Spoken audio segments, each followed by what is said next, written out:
संसद का शीत सत्र शुरू होने जा रहा है 4 दिसंबर से और उससे पहले राज्यसभा सांसदों के लिए निर्देश जारी किए गए हैं। ये खास निर्देश क्या है आपको बताते हैं।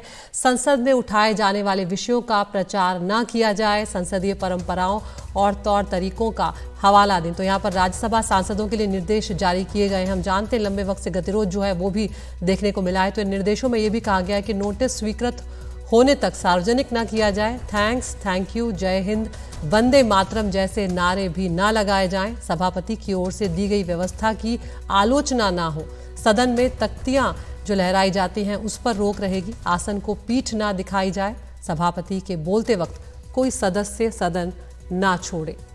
तो यहाँ पर राज्यसभा सांसदों के लिए निर्देश जारी किए गए हैं। हम रुक कर रहे हैं हमारे एग्जीक्यूटिव एडिटर अखिलेश शर्मा का।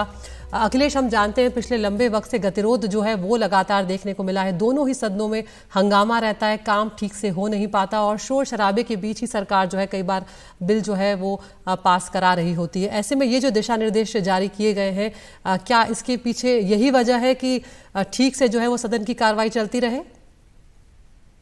बिल्कुल यही इसके पीछे कारण है, क्योंकि हमने देखा है कि लगातार हंगामा होता रहा है और सदन में तख्तियां लहराई गई हैं, नारेबाजी होती रही, हंगामा होता रहा, यहाँ तक कि सदन स्थगित होने के बाद जो कुछ सांसद हैं उन्होंने वीडियोग्राफी तक की और इसके चलते आप जानते हैं कि एक कांग्रेस के सांसद को सस्पेंड भी किया गया था। तो ये सारे कारण इसके चलते नए सिरे से याद दिलाया गया है राज्यसभा के सांसदों को कि क्या करना चाहिए, क्या नहीं करना चाहिए।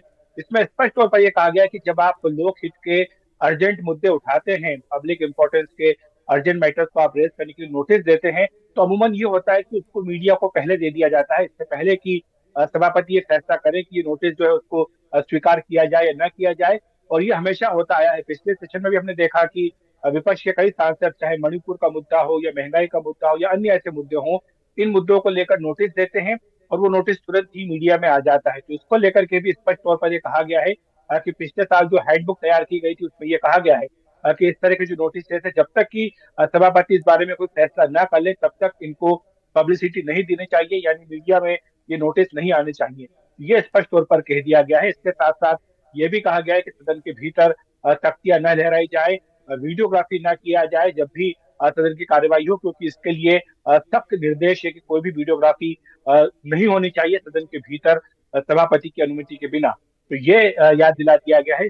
शीतकालीन सत्र 4 तारीख से शुरू हो रहा है और उससे पहले ये तमाम डूज एंड डोंट्स जो है वो सांसदों को याद दिलाए गए। हालांकि इसको लेकर के कुछ आपत्तियां भी हो सकता है कि आए, क्योंकि विपक्षी सांसद ये कहते आए हैं कि अगर उनके नोटिस पर चर्चा ना हो तो कम से कम जनता को ये बताने का उन्हें अधिकार है कि वो क्या मुद्दा उठाना चाहते थे उनके हिस्से जुड़ा हुआ। तो इसलिए ये जो बात कही गई है कि नोटिस को पब्लिसिटी न दी जाए, इसको लेकर के मुझे लगता है कि कई विपक्षी सांसद आने वाले समय में आपत्ति कर सकते हैं।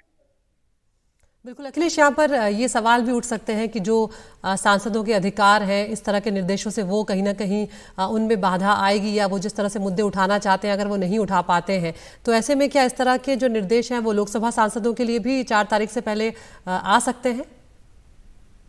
अमूमन यही अपेक्षा होती है कि राज्यसभा लोकसभा के सांसदों के जो नियम होते हैं वो समान होते हैं।